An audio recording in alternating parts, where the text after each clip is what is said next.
Você já se perguntou como sentimos os cheiros de um bolo assando, de café, de um perfume?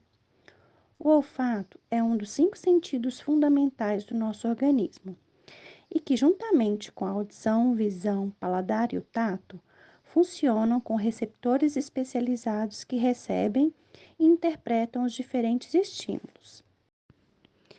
A estrutura responsável pela detecção do olfato é a membrana olfatória, localizada dentro da cavidade nasal, limitada superiormente pelo osso chamado etimoide, que se interpõe entre a cavidade nasal e a cavidade craniana.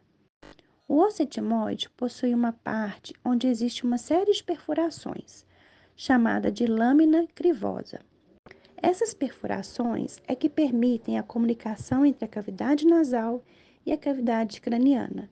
É através dessas perfurações que passam uma série de pequenos nervos que, em conjunto, são chamados de nervos olfatórios. O nervo olfatório atravessa a lâmina crivosa, chegando a uma estrutura chamada de bulbo olfatório.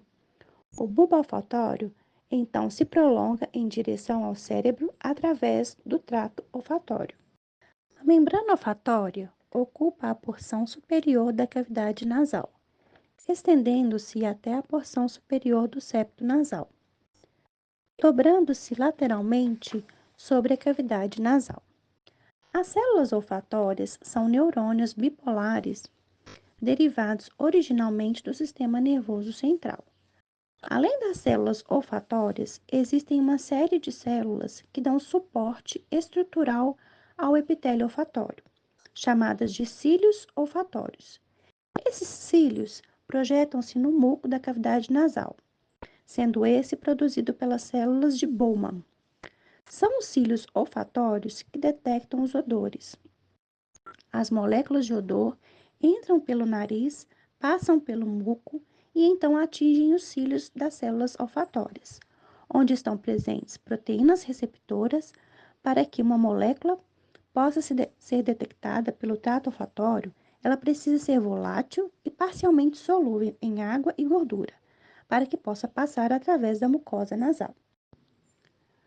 Os receptores presentes nos cílios das células olfatórias é uma proteína cuja porção extracelular possui o sítio de ligação para a molécula odorante. A porção intracelular está associada à proteína G, constituída pelas porções alfa, beta e gama. Quando a molécula se liga ao receptor, a porção alfa se desliga da proteína G, o que leva à ativação da adenilciclase, que então irá converter ATP em AMP cíclico e, por fim, ativa um canal iônico de sódio, o que permite a entrada de sódio para o meio intracelular. O aumento das cargas positivas dentro da célula excitam o nervo olfatório, que irá levar a informação em direção ao sistema nervoso central.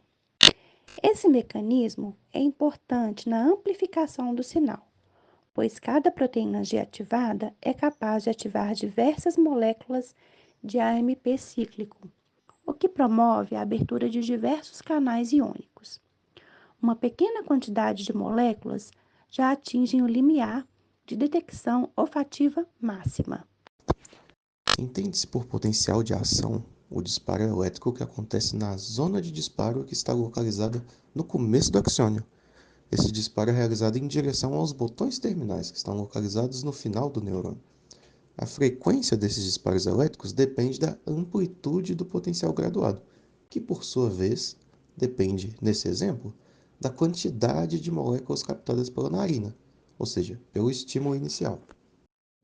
Esses disparos elétricos no encontro do botão terminal, ou seja, o potencial de ação, ele passa a ser entendido como um potencial sináptico quando essa alteração elétrica causa a abertura de canais de cálcio, impulsionando uma movimentação e eventualmente fusão das vesículas sinápticas na membrana pré-sináptica, liberando assim os neurotransmissores na fenda sináptica, os quais vão se ligar aos receptores localizados na membrana pós-sináptica. Este É o processo que nomeamos de sinapse, ou seja, é nessa hora que a informação do neurônio pode ser modulada, amplificada, bloqueada ou transformada em qualquer outro processo de comunicação corporal, como, por exemplo, as vias endócrinas.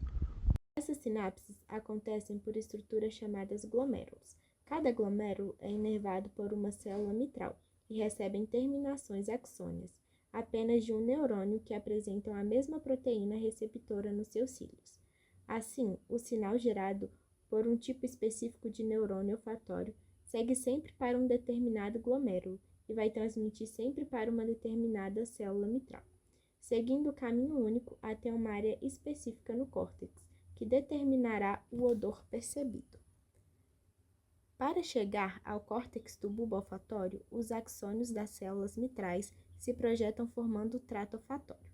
Esses axônios podem conduzir a informação direto para o córtex olfatório, córtex piriforme, tubérculo olfatório, amígdala, córtex entorrinal, seguindo para o córtex orbital frontal, tálamo, hipotálamo e formação hipocampal, gerando respostas diferentes em cada um, como a discriminação de odores, memórias olfativas, causa de náuseas por causa do odor e a percepção para a busca de alimento.